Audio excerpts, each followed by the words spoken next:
Last delivery.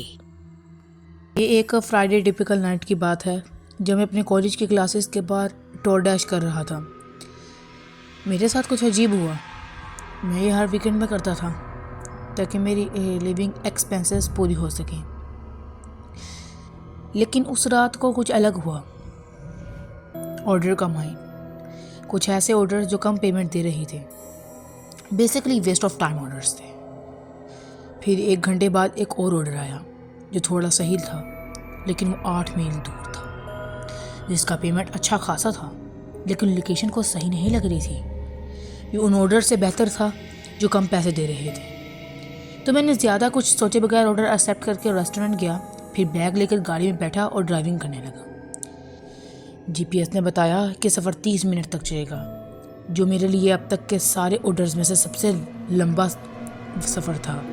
Campus के just बाहर बहुत से घर थे, लेकिन जब मैं 20 मिनट बाद वाले बांध पर पहुंचा, इसलिए कि तब मेरे सामने खेत और खुले मैदान दिखाई दे रहे थे। इस जगह कोई घर नहीं था, सिर्फ खुले मैदान और लहराती हुई फसल दिखाई दे रही थी।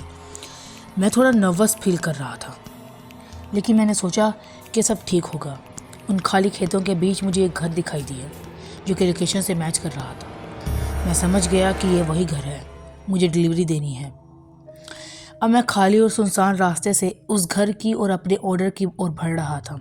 उस जगह की अजीब सी खामोशी कुछ कह देने लायक थी। मैदान के बीच से गुजरते हुए मुझे अजीब लग रहा था। भले मैं डरपोक नहीं हूँ, लेकिन ना किसी वजह की घबराहट होना बहुत अजीब था। जैसे ही मैं सड़क से आगे निकला तो एक अजीब सी आवाज़ आई। मेरी गाड़ी की थी। मैंने कार पार्क की और बैग तैयार किया, फिर कार को वहीं छोड़ दिया। वहाँ घर बहुत खामोश लग रहा था और वहाँ काफ़ी अंधेरा भी था।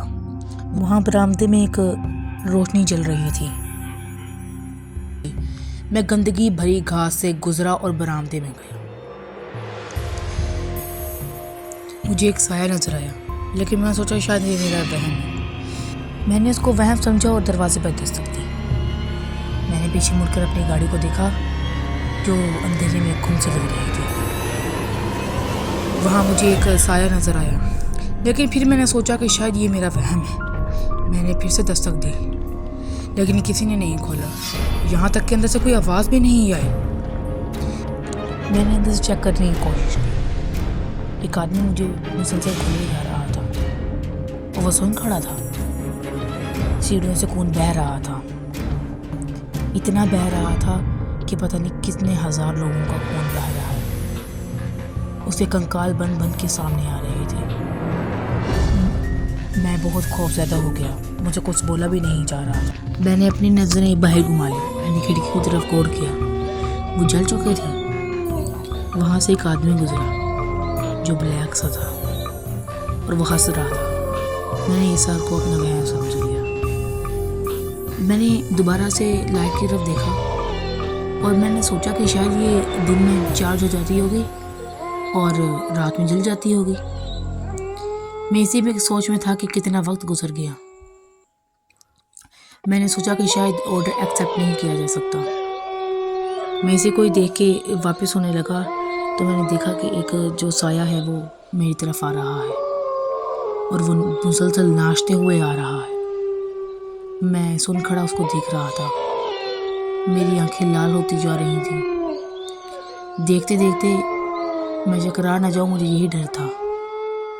वो साया बड़ा होता जा रहा था, इसी वजह से मुझे और भी ज़्यादा डर लग रहा था। मैंने अपनी आंखें बंद कर ली और मैंने सोचा कि ये मेरा वहम है। मैं भी इसी वहम को सोच रहा था कि पीछे से एक गाड़ी की आवाज़ आई। वो फुल तेज़ी से मेरी तरफ आ रही थी, जैसे कोई मदद के लिए वो मेरी तरफ आ रहा हो। एक आदमी उसमें से निकल कर मेरे सामने खड़ा हो गया, ठीक दरवाजे के पास। मैंने उससे पूछा कि यह तुम्हारा ऑर्डर है, लेकिन उसने कोई जवाब नहीं दिया और वो मुसलसल मेरी तरफ घूरे जा रहा था। वो मज़ीद शक्लें तब्दील करता जा रहा था। तब्दील के साथ साथ वो बहुत खौफनाक दिखाई देने लगा था।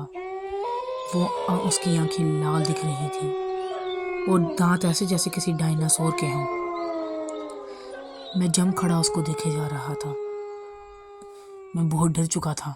मुझे समझ नहीं आ रहा था मैं क्या करूं। मुझसे किसी की मदद के लिए पुकारा भी नहीं जा रहा था, और पुकारना जाना भी नहीं था, क्योंकि वहाँ पर कोई मदद के लिए था ही नहीं। जैसे वो डरावना लग रहा था, वैसे उसकी गाड़ी भी फुल डरावनी लग रही थी। मैं उसको देखे जा रहा था। मेरे हाथ से बैग छूट गया। मैंने वहीं पे बैग छोड़ दिया और भागने लगा। मैं भागते भागते फसलों के बीच में जा पहुंचा।